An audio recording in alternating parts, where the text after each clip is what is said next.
Hey guys, what's up? I'm just going to be doing kind of a video answering your questions about the PS Vita. A few people have been inboxing me, especially on Twitter. I've been getting a few tweets from people just asking me common questions. If you want to ask a common question, just like leave it in the comments below. You don't have to inbox me or anything. Um, but I don't really care either way, so I guess I'll just answer all your questions in this one video. Um, so yeah, I have them all written down on my phone here. I'll just do about 10 questions which were most asked. Um, so the first one is, should I buy a Vita now or wait until the price drop? Um, it seems to me that a lot of people think that the Vita will be receiving a price drop soon. I don't think that's the case. Sony is usually very stubborn about price drops. They won't just straight out do it even if sales are going bad. I mean, it has to be really bad for them to lower the price. I mean, the Vita is doing poorly in Japan, as you probably know by now if you've been paying attention to the sales. But overall, it sold, I think, 1.2 million units worldwide, which isn't, fantastic, but it isn't really bad either. It's kind of right in the middle there. I mean, I know the 3DS sold a lot more units in its first month. So yeah, I don't think they will be dropping the price anytime soon. Maybe they'll drop Wi-Fi to 200 and 3G to 250, maybe like next year or perhaps Christmas this year, but I don't think they'll be dropping the price anytime soon. So I'm just gonna say pick up your Vita now, while you still can. Not while you still can, but just pick it up now if you're that interested in it. If you're not, if you want to hold off a little bit, wait till the price goes down, then I advise you do that. But I don't recommend expecting it to come soon because I don't think it will. Second question, is the Vita comfortable to hold? From my experience, the Vita, the Vita is pretty comfortable to hold. I mean, it fits nicely in the hands. I mean, it almost has the same feeling as the PSP. It's just a little bit wider. So, I mean, if you have big hands, you should feel accustomed to it. If you have really small hands, that might be a problem because these are kind of big grips and there are a lot of buttons that you have to do some reaching to, because there's almost like a reach from the analog stick to the D-pad and the analog stick to the buttons, so it might be uncomfortable to some people depending on your hand size. But overall, from what I've played, it is actually very comfortable to hold. So that's that. Number 3, how responsive is the touch screen? Very responsive. As responsive as your typical iPhone or iPod Touch, whatever. I'm very impressed with what Sony's done. It's very responsive. As you can see, it takes very quickly to boot up. But I mean, there's never any lag. It's absolutely responsive to whatever you do, no matter how much pressure you put on it. So yeah. Number 4. What is the best Vita game you can get at the moment? This is entirely based on opinion and what kind of games you like. But so far, I've been enjoying Rayman Origins. It's one of the only games I have. I have Asphalt Injection as well up here, but I don't like it as much as Rayman. So if you like platformers, I mean, get Rayman, but obviously there's a lot of hype for Uncharted Golden Abyss. That's probably one of the best games for the Vita out there, probably in the top 3. So I would recommend you try that out. But again, it's entirely opinion, so everyone could have a different favorite game or best game. 5, how long is the battery life? Battery life is longer than I expected it to be.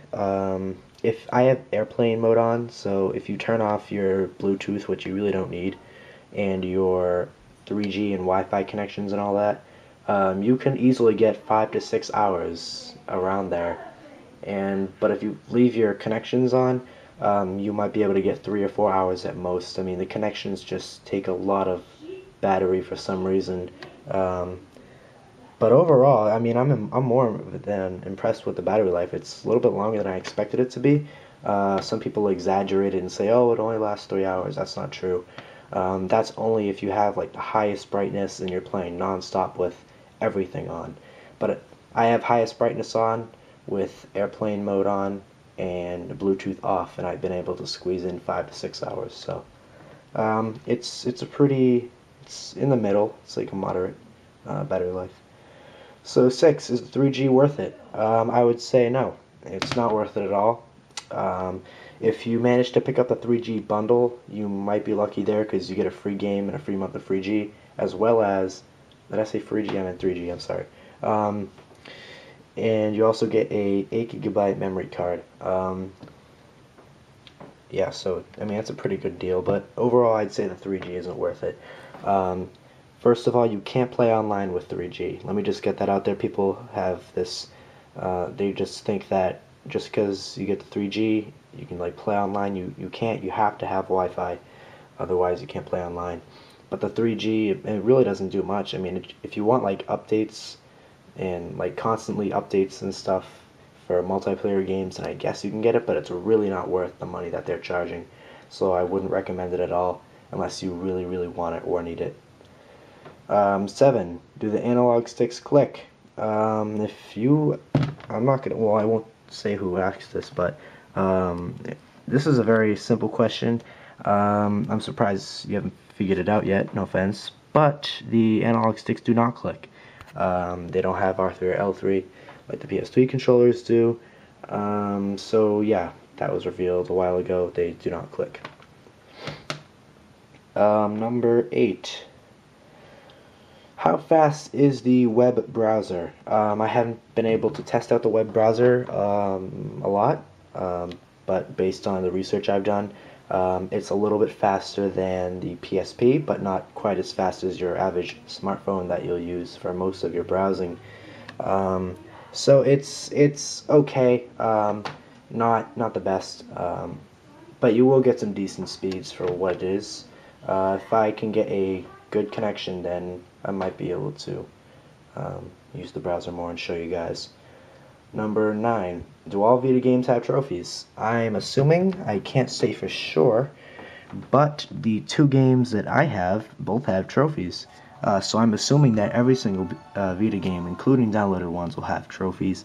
As you can see here, Rayman Origins and Asphalt Injection both have trophies, full lists and everything. You can go and see how many trophies are in the game, how many golds that you have, and all that, and silvers. So, yeah. And the last question, are the Vita's graphics PS3 quality? I'd say no, not quite. Not quite yet, at least. Be mindful that, I mean, the Vita has just launched, and launch titles never, ever, take advantage of the system's full capabilities. We saw that with the PlayStation 3. Even when Uncharted Drake's Fortune came out for PlayStation 3, it was a big leap for the hardware, but it didn't take full advantage like newer games like Uncharted 2 and Killzone 3 and Infamous 2, like games like that take. So, are they PS3 quality? Not quite yet. Uncharted Golden Abyss is not close to PS3 quality that much. I mean, it's right on the border there, but it's not like dead on. I mean, it's kind of comparable to Uncharted Drake's Fortune, but not like Uncharted 2 or 3. So yeah, not quite PS3 quality. I know that Asphalt Injection, this game right here, looks like a game you would get on your iPhone or iPod for like $3, but they charge $30 for it. So I wouldn't say they're PS3 quality yet, but I can say they can definitely get up there as time goes by. So I'll wrap this up real quick. I'm running out of time here. Thank you for watching. I hope I got all your questions answered. If you still have more answers that I didn't answer, if you still have more questions that I didn't answer quite fully or to your liking, then just leave them down below and I'll answer and get back to you as soon as I can. So thanks for watching, and I'll see you guys later. Peace.